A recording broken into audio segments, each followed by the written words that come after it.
Everybody, and welcome to Squibbler's weekly Wednesday webinars. I'm really excited to talk to you today about writing narrative nonfiction.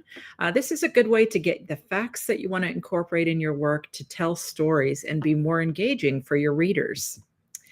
So in this webinar, we're going to talk about how to find the story within the factual material. We'll take a look at some methods for building narrative tension in nonfiction. We'll take a look at ways to structure facts as dramatic scenes and how to balance accuracy with storytelling. So the first question you might be asking is, what is narrative nonfiction? What's the difference between reading a textbook that's meant to instruct and reading a novel like The Devil Wears Prada or Into the Wild? Both contain facts, but one tells what we think of typically as a narrative. Today, we're going to learn how to transform any factual material into a narrative that captures your readers. Narrative nonfiction means to transform things that are dry facts into compelling stories that readers can't put down. The best nonfiction writers don't just report information, they craft narratives that engage emotions and create suspense. They can also reveal deeper truths about the human experience. So there are some core techniques to develop for narration, and we'll go through these so you understand how they work, and we'll take a look at some examples from popular nonfiction books as well.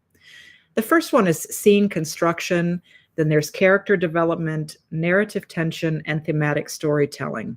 We tend to think of these things in relation to fiction, but they also apply to narrative nonfiction as well. With scene construction, what you're trying to do is transform a summary of facts into vivid scenes with specific details, dialogue, and sensory information. So instead of telling readers what happened, you're showing them by recreating moments in real time. So an example of this would be Steve Jobs was known for his perfectionism. That's just a fact. It's something that's stated. But think about that, comparing it with the next passage, the revision. Jobs picked up the circuit board and turned it over in his hands. "This part that no one will ever see," he said, pointing to the inside of the computer. "It's ugly. The screws are the wrong kind. The circuit board isn't clean." His voice grew sharp. "I can't ship this." You'll notice that with the second version that you have a lot more narration. You have interior dialogue, that the interior monologue that the speaker is going with. And this is a style inspired by Walter Isaacs's biography of Steve Jobs. The second part is character development. Real people do become characters in narrative nonfiction, and this is through selective detail, internal conflict, and clear motivations. You want to focus on specific traits and contradictions that make these people you're writing about human and relatable. So here's an example from Rebecca Skloot's book, The Immortal Life of Henrietta Lacks. Henrietta Lacks was a poor Black tobacco farmer whose cells, taken without her knowledge, became one of the most important tools in medicine. She was a mother of 5 who loved dancing and red nail polish, who trusted doctors completely and never questioned why they wanted to examine her so often. The first sentence tells us who she is and what her contribution to modern medicine is. But it's that second sentence that really develops her character for us. It tells us a little bit about her personality and makes her more relatable. The third way to incorporate some core structure into your project is with narrative tension. You can create suspense just as you would with a thriller or a mystery book, even when readers know the outcome, by focusing on how and why events unfolded and not just what happened. This is similar to the strategies that you'll find in good mystery books or suspense novels. And a good example of this is in Eric Larson's nonfiction narrative, The Devil in the White City. So here's an example. This is inspired by some disaster narratives about the Challenger space crew. The Challenger crew didn't know that far below them. Engineers were frantically making phone calls, trying to stop the launch. They didn't know about the O-rings that failed in the freezing temperatures. They were laughing, checking instruments, ready for their journey to space. And if you know what happened to the Challenger space shuttle, that it ended up blowing up, a little over a minute into its flight. That you can sense the tension in this writing here. The fact that we know what's going to happen to them and that they don't know is a form of dramatic irony and really enforces this sense of suspense that the writer is building. You also want to think about theme in your narrative storytelling. Every fact that you're including in your work should serve the larger story you're telling. You want to choose details that are going to illuminate your central theme or message. We do have a longer webinar on developing theme, and it has a free packet to go along with it that you can download in the resources library of our Discord server if this is a new or unfamiliar topic to you. So here's an example of thematic storytelling from Bill Bryson's A Short History of Nearly Everything. It's inspired by his writing. Each morning, Darwin would walk the same path around his property, the thinking path, he called it. Round and round he went, dropping pebbles at a marker to count his laps, his mind working through the implications of what he'd observed. Evolution, he was beginning to understand, was not a straight line, but a winding path, just like his daily walk. So the theme that's here is this idea of ongoing research or ongoing knowledge and investigation that Darwin is undergoing as he's learning more about evolution. You might also want to develop or at least somewhat think about the three-act structure in relation to narrative nonfiction. We tend to think of this with novels and plays and screenplays, the idea that a story has a beginning, a middle, and an end. But narrative nonfiction can also take advantage of this storytelling structure, and it can be really helpful for you to create a very simple plot for your nonfiction narrative. Even true stories need dramatic structure. So here's some ways that you can organize your factual material using the three-act structure. So you can always screen cap a copy of this for yourself. What you're trying to do is develop the same idea of an Act 1, Act 2, and Act 3 of your nonfiction. Act 1 is going to be the setup where you talk about 25% of your story. And then notice that there's an arrow moving upwards that's creating more tension as you're developing your story in Act 2. And somewhere in here, you should reach the climax of your story. And then with Act 3, you should start developing the resolution, reaching the resolution. And that's going to be the last 25% of your story. So we'll break that down for you. In Act 1, your setup, you do want to introduce your main characters about what you're trying to talk about. These are going to be the real people that are involved in the nonfiction story you're telling. You do want to establish the world they inhabit. For example, if you're writing about the 1950s, it's a good idea to maybe include a song that would be on the radio at the time, or talk about the cars that people are driving. You also want to present the central conflict or question that you're going to explore in your project, and then hook readers with a really compelling opening scene, just like you would for fiction. So an example here is from Truman Capote's nonfiction true crime book, In Cold Blood. Capote opens not with the murders that occur, but with the Clutter family who is going to be murdered, going about their normal day. And this creates dramatic irony because the readers, we know what's coming. We know that this is a very old case. If you're familiar with it, we know that the Clutter family is not going to survive much longer. But this also brings us into this idea that we are connected to them somehow. All of us wake up and start our day by, picking out what we're going to wear, taking a shower, eating breakfast, and so forth. So it connects us with the Clutter family and also helps to start building that tension of what's going to happen to this family. Another example is from The Immortal Life of Henrietta Lacks. Rebecca Skloot, the author, starts with, "There's a photo on my wall of a woman I've never met. Her name is Henrietta Lacks, and HeLa cells were one of the most important things that happened to medicine in the last 100 years." Notice that this introduction is a fantastic hook. It makes you curious about the connection between the author. Why does she have this woman's portrait on her wall? What is it about Henrietta Lacks that's so important? And what did she contribute to scientific discoveries? Another example would be Into the Wild by Jon Krakauer. This is also made into a award-winning film. He begins with in April 1992, a young man from a well to do East Coast family hitchhiked to Alaska and walked alone into the wilderness north of Mount McKinley. 4 months later, his decomposed body was found by a party of moose hunters. So we automatically have a lot of questions here. This really does pull you in as a reader. Why would a well-to-do young man hitchhike to Alaska? What happened to him? How did he die? We're really interested in the tragic outcome, and this also is going to tell us why he ends up, dying here. So after a fantastic introduction, you want to start thinking about how you're going to develop your Act Two. This is where you're going to develop character development, deepen your character development. They probably have obstacles, as all of us do in real life, but these are obstacles that a lot of us may not face, which is why they're interesting to read about. You're also going to escalate the tension through complications that the people you're writing about might face, and reveal information gradually to maintain surprise.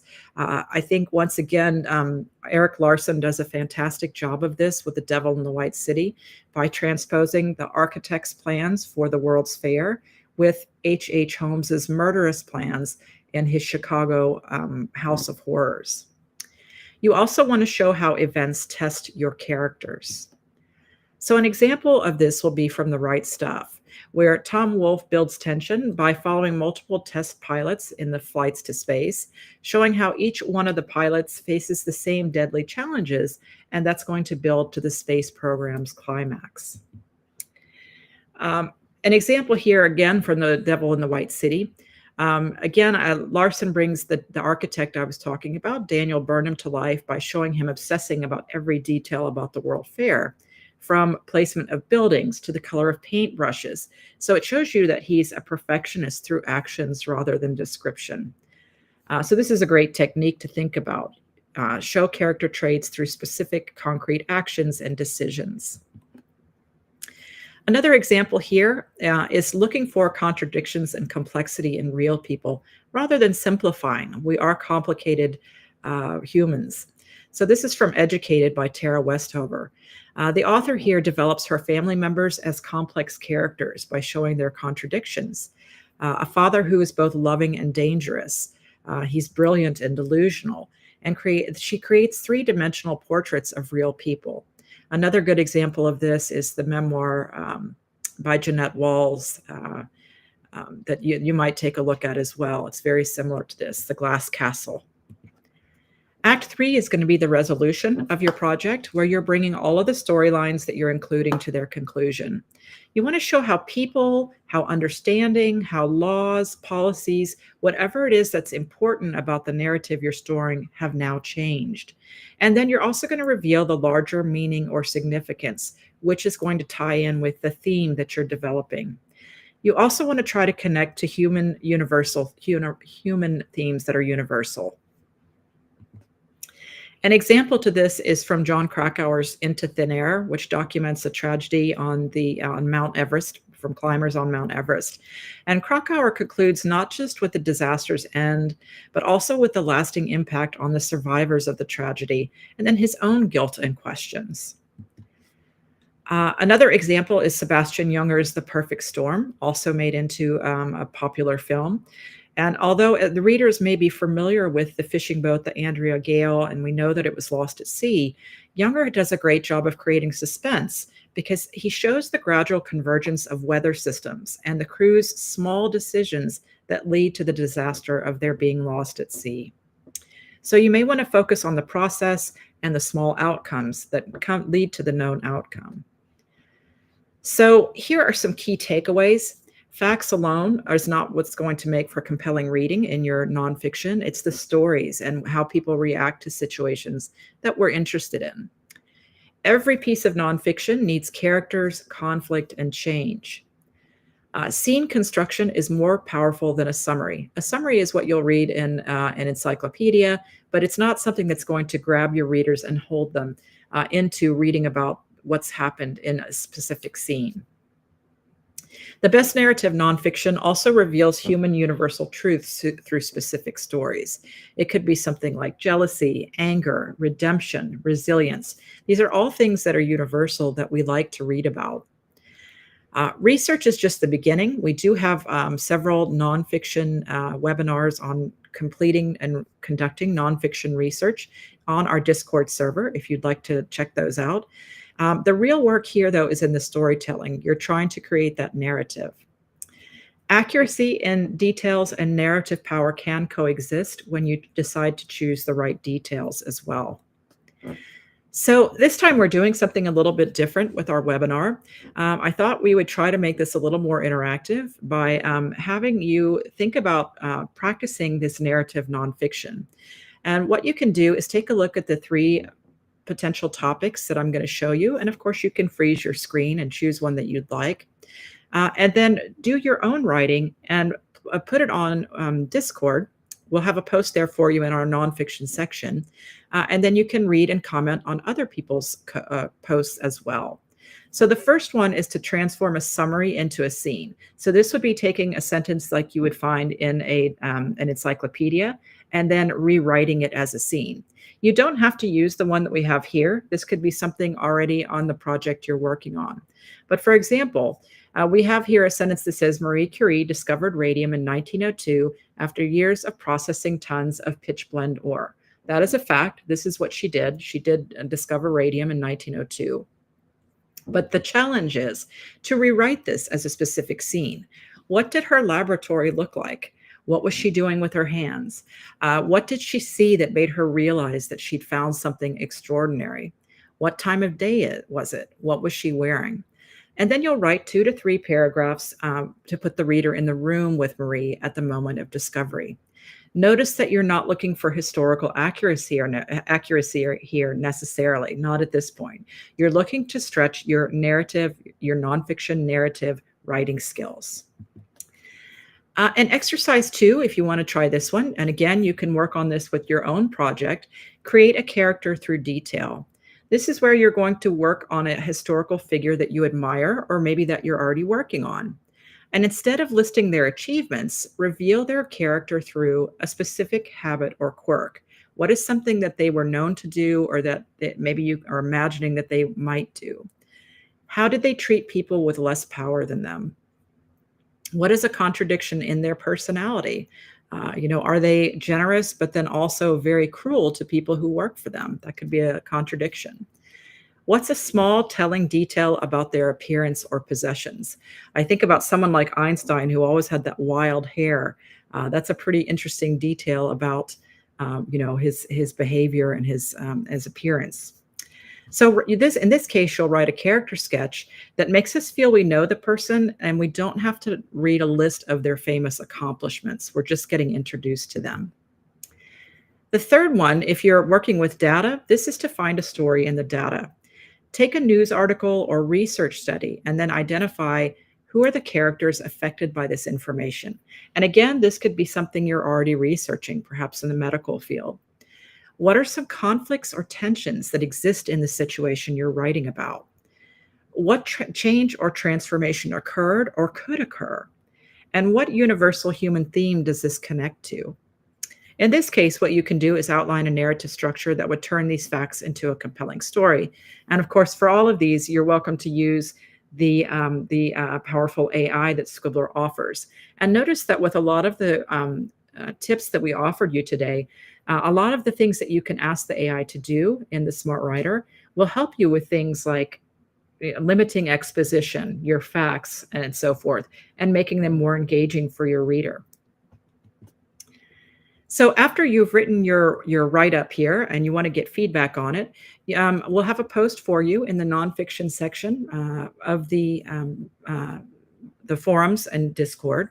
You'll share your exercises and then in the nonfiction forum, ask your readers, can you visualize the scene clearly if you're writing about that scene, like Marie Curie and her laboratory? Do the characters feel like real people? What questions does the opening raise that makes you want to keep reading, or do you not want to keep reading? And what emotions does the writing evoke? How does it make your readers feel? So that's a challenge for you if you want to test it. Really helpful for those of you that are working in nonfiction and interested in making your work more engaging. If you want to do some more reading, some additional resources, I've read most of the books I'm going to recommend to you here.